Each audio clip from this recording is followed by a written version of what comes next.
IPO की तैयारी कर रही देश की सबसे जानी मानी डिजिटल पेमेंट कंपनी पेटीएम पर संकट का बादल मंडरा रहा है। अब आप सोच रहे होंगे आईपीओ क्या है, लेकिन यह भी सोच रहे होंगे कि पेटीएम पर इसका संकट क्यों मंडरा रहा है। तो पहले जान ले कि आईपीओ क्या है। जब एक कंपनी अपने सामान्य स्टॉक या शेयर को पहली बार जनता के लिए जारी करती है तो उसे इनिशियल पब्लिक ऑफरिंग कहते हैं, यानी कि आईपीओ। आईपीओ एक ऐसी प्रक्रिया है जिसके माध्यम से एक प्राइवेट कंपनी अपने स्टॉक्स आम जनता को ऑफर करते हुए पब्लिक होती है। कंपनी अपने शेयर्स जनता को देती है तथा इसके बदले में रकम जुटाती है।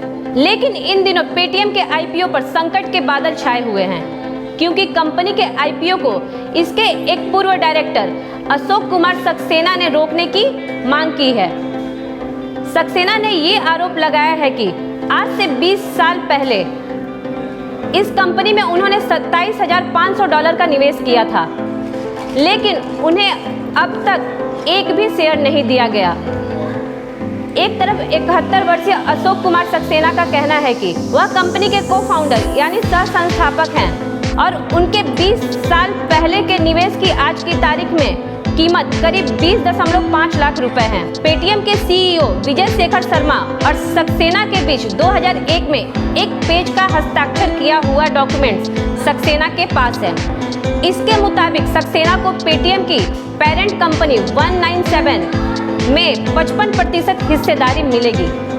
सालों से इंतजार के बाद जब सक्सेना को निवेश की कीमत नहीं मिली और मामला हद से ज़्यादा पेचीदा हो गया तो सक्सेना ने जुलाई 2021 में पेटीएम के खिलाफ दिल्ली पुलिस में मामला दर्ज करवाया।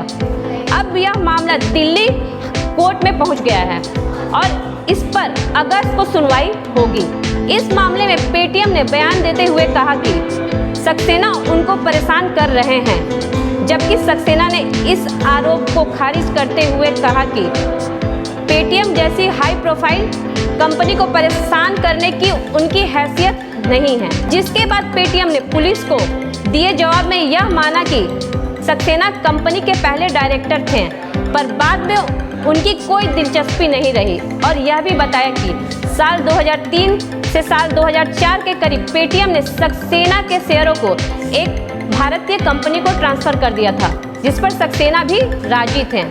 हालांकि इस बयान पर सक्सेना का कहना है कि उन्हें कोई शेयर मिला ही नहीं और इस तरह की कोई अंडरस्टैंडिंग भी नहीं थी। सक्सेना ने यह भी बयान दिया कि जो भी डॉक्यूमेंट था वह गुम हो गया था, जो एक पेज का था।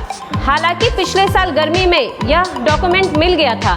दिल्ली पुलिस को बयान देते हुए पेटीएम ने यह भी बताया कि सक्सेना और पेटीएम के बीच जो डॉक्यूमेंट साइन किया गया था वह केवल एक लेटर ऑफ इंटेंट है। पेटीएम ने दावे के साथ पुलिस को जवाब दिया है कि सक्सेना को फाउंडर नहीं है।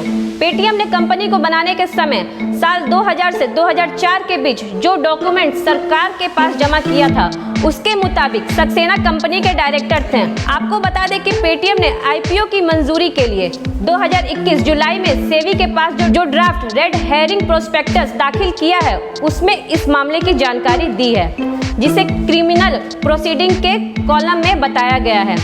सक्सेना ने भी इस मामले में चुप्पी नहीं साधी और सेबी का दरवाजा खटखटाया है और कहा कि इस आईपीओ को रोका जाना चाहिए।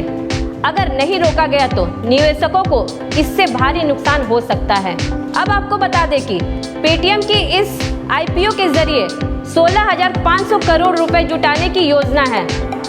पेटीएम का फिलहाल 1.45 लाख करोड़ रुपए का वैल्यूएशन आंका जा रहा है और उम्मीद है कि आगे चलकर यह वैल्यूएशन 1.80 लाख करोड़ रुपए हो सकता है, यानी कि इस नए वैल्यूएशन पर इसके शेयरों का भाव 3200 से 3800 रुपए के बीच होगा। अब देखना यह होगा 23 अगस्त को दिल्ली कोर्ट कंपनी के पूर्व डायरेक्टर अशोक कुमार सक्सेना की शिकायत पर क्या फैसला लेती है। कारोबार और निवेश की खबरों को देखने के लिए जुड़े रहे टीवी 100 नेशनल के साथ।